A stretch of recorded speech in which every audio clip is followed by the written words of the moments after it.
This time last year, this garden here was literally a pile of junk, full of weeds, wood piles and stuff that I just didn't know what to do with. And now it's a food forest.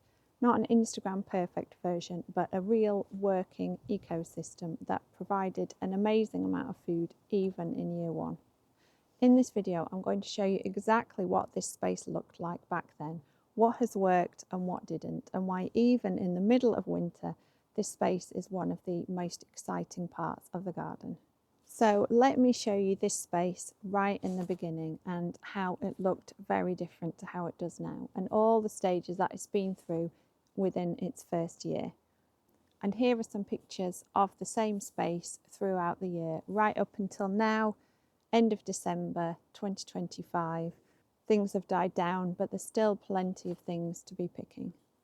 For those of you who have been following the progress of my food forest, this section here was the second part of the forest garden, and I hadn't planned on planting it up so quickly this year, but amazingly, Gardener's World, which is a really probably the most well-known gardening programme in the UK, asked to come and film in my garden in the summer this year, and I didn't find out until quite late on in spring, when this part of the garden was still very much a bare patch of soil. So I had cleared quite a lot of the junk away, but actually most of the garden was still empty.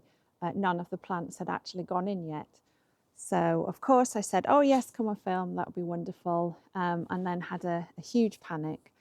And I really didn't want to rush planting up this garden. So when you're planting perennials, you really want to think very carefully about where you place everything, to make sure that you've got them all in the right place. They're much more permanent than annual vegetables, so it needs a lot more careful consideration, and I just didn't have time for any of that.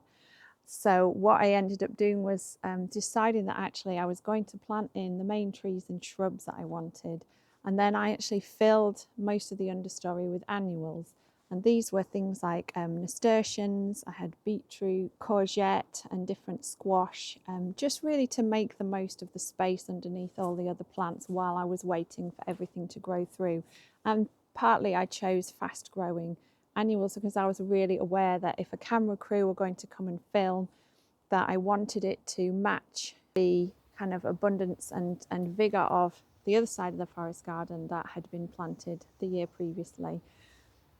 So this is actually a technique that I quite often recommend for people, is to plant annuals in the first year, whilst you do, say, the tree and shrub layer, and plant annuals underneath, just to kind of give yourself time to get to know the site, to create a really well thought through design. So before I show you the parts that have done really well, I wanted to show you some of the mistakes that I made in my haste to get my food forest ready for the film crew in the summer. So some things are plants that I had acquired. So here I've got a Sambucus black tower. So this is an elder, and it's one that I haven't grown before. And having thought about how elders normally grow, I just assumed that this would grow in the same way. So I planted it in here where I wanted an elder. I wanted a dark leaf to contrast against the green hedge at the back, which is a beech hedge. But then I discovered that actually this one in particular, it's a bit slower growing than some of the other ones, and it grows very much as a column, so very, very upright, fastigiate we might call it. And actually what I wanted was something to fill this big space at the back. So I planted this one, I think it must have been around April time, and then we were in the middle of a drought. So when I decided that it was in the wrong place, I then didn't want to move it. But what I did do was plant this other elder that's just right next to it. This is a Sambucus black lace. And I planted this one in, so they're very close to each other, but I will soon be moving this one. So I just really wanted to have this one in the ground so that I didn't miss out on a year's worth of growth whilst I waited to transplant this one. So ideally, I wouldn't have planted this in here, but actually it will be quite easy to move when I'm ready. Another mistake was leaving in these raspberries. There's some raspberries at the back here, which were here already. They were growing behind the log pile that was here before. And I thought, actually, maybe I'll just see what they're like, whether it's a variety that's worth keeping in the garden. And what I did, they grew to, I don't know, over 2 meters tall. I tried to tie them together to give themselves some support, but they were so tall, and the wind comes from behind this hedge that it just ended up blowing the whole lot over. And actually the raspberries weren't that amazing either for the size of the plant. So I'm now actually this winter, in January and February, I'm going to be digging these raspberries out and putting in a variety that I prefer, probably something like Autumn Treasure or Joan Jay, something like that. One that I know that will grow well and that I like the flavour of, because these ones are really just trying to take over such a huge area. Another mistake that I made was assuming that I would have time to cut back some of the more vigorous annuals in order to give this Szechuan pepper space to grow. It had, you can just see the remnants of nasturtiums and some Swiss chard here that really went very rampant through the summer and actually entirely covered up this poor Szechuan pepper. And so what happened was that as I was wading my way through the annuals to get to the kale to pick it, I actually snapped off several of the branches in the process, which is not ideal. And so what I actually am going to do is to transplant in another Szechuan pepper. I've got one in another garden where I planted 2 just as a kind of insurance. I only need 1 in that garden, but I planted 2 just in case one of them hadn't transplanted very well, and they've both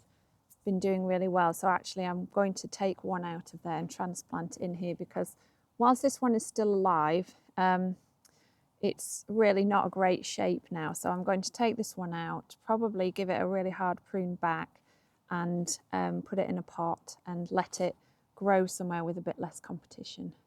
And now to some of the areas where things have gone really well. I planted in some small chamomile plants here, and they're obviously really happy because they've really spread out. They've been really effective ground cover, suppressing all the weeds in this area. And I was just picking chamomile. There's even some flowers on it now, which I could be picking, but I was picking it all summer long. I've got absolutely loads of chamomile for tea through the winter. And it smells lovely, and it was just covered in pollinating insects all summer long. So that's done really well. And then some of the annuals that are still doing quite well, I've got in some Swiss chard, and the bright pink is just so vibrant. It really brings so much cheer to the garden this time of year when everything else is looking a bit rubbish. But as you can see, this area here, I had some courgettes here, the Swiss chard, and then I've got some annual kales as well behind me. So this whole area, once I've taken out those annuals, will be ready for some perennial plants, of which I haven't quite decided what I'm going to put in yet. But this is why using annuals is quite good, because it just gives you a bit more time to think through the design carefully and to source and grow on some of the plants. It's lovely to have this log pile in the garden that's been undisturbed since I put it in, because this is great habitat for all sorts of insects and creatures. And in fact, there's lots of different types of habitat that I've left in the garden. So I am going to be clearing away some of the dead stems because I have some new plantings to put in here, but actually a lot of it will just get chopped up with shears and will rot down on the surface of the soil for chop and drop in situ composting. And I'm going to plant a few more of these habitat logs here, some of this standing dead wood here, which is great for all sorts of overwintering insects. Some other things that have gone well was using this leaf mould as a mulch. It's really sort of crumbly and has really kept a lot of the moisture in the soil, and it's stopped loads of annual weeds from taking over in the establishment year, which is usually quite a struggle if you're trying to establish a food forest without a mulch. And we've got a hotbed that we're about to make in the polytunnel, and at the end of winter, when we're ready to move the hotbed out, it's really basically made of leaves and cut grass, so it will be just the same as this here for another deep mulch layer on this garden. So if you have a messy pile of junk corner of your garden and you're not sure what to do with it, then I hope this video has shown you that it could be something really amazing. And if you're not sure even where to start, then watch this video to help you work out your next steps.